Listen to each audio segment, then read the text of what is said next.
Les 2 premiers épisodes de WandaVision, s'ils rafraîchissaient assurément un Marvel Cinematic Universe qui n'a jamais produit quelque chose d'aussi original, interrogeaient sur la capacité de la série à tenir sa ligne sans renier son concept pour plonger dans une formule marvelesque classique. Ce 3e épisode apporte déjà une forme de réponse, puisque l'évolution esthétique qu'il engendre, la couleur, s'inscrit toujours dans le respect des modèles de la télévision américaine. Seulement, il n'est plus question de parodier les sitcoms des années 1950, mais bien celles des années 1960 ou plutôt des années 1970. La référence à Ma sorcière bien-aimée, déjà évidente dans l'épisode précédent qui citait son générique animé, devient presque un fil rouge, surtout que les gars tirant profit des pouvoirs de Scarlet Witch restent le principal ressort comique de l'intrigue.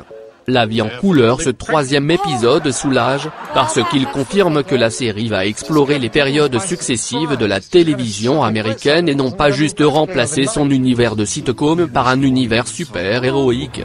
Une fois de plus, quoi de plus pertinent pour lancer officiellement les débuts du Marvel Cinematic Universe sur petit écran ?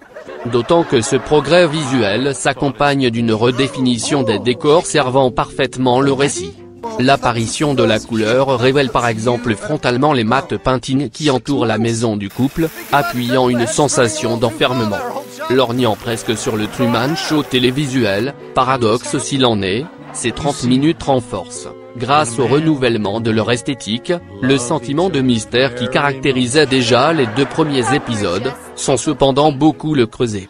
En effet, bien que le cliffhanger de l'épisode 2 annonçait des changements importants, les changements en question ne sont au fond qu'esthétiques. La formule ne diffère pas trop et son principal défaut non plus, s'adonner à la référence perpétuelle sans pour autant reproduire l'attrait des influences convoquées. On est tant obnubilé par la découverte du pot rose qu'on en oublie de s'intéresser à la sitcom elle-même. Il faut l'avouer pas franchement hilarante, et menée par 2 acteurs certes bons, mais pas tant adaptés au format. Les gags de WandaVision, spécialement dans cet épisode, ne servent qu'à imiter un genre pour mieux en jouer par la suite. Un choix qui met les spectateurs perpétuellement dans un sentiment d'attente. Et nul doute que les pontes de Dean en sont ravis, eux qui vont réussir à accrocher les abonnés de Dean+ et les autres sans trop de difficultés. Contrairement au programme dont elle s'inspire, la série cherche moins à faire rire qu'à faire avancer la narration, et surtout à anticiper les quelques gros clins d'œil futurs réservés aux fans, qu'on apprécie voir venir.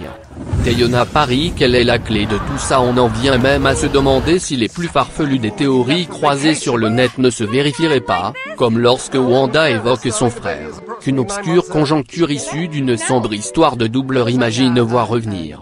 D'autant plus que ce cliffhanger final semble annoncer un passage prochain à la vitesse supérieure, via le personnage de Geraldine, définitivement une clé de compréhension. Espérons que cette fois-ci, il ne s'agisse pas d'une fausse alerte. Encore une fois, il est difficile de véritablement juger épisode par épisode, tant cette série semble tout miser sur ces gros retournements de situation. On espère néanmoins que les 7 épisodes à venir sauront ne pas se contenter de reproduire un genre télévisuel américain, semer quelques étrangetés à mi-parcours et terminer sur une promesse. Voilà qui est impossible à prévoir, et c'est justement pour ça qu'on commence à attendre impatiemment chaque vendredi.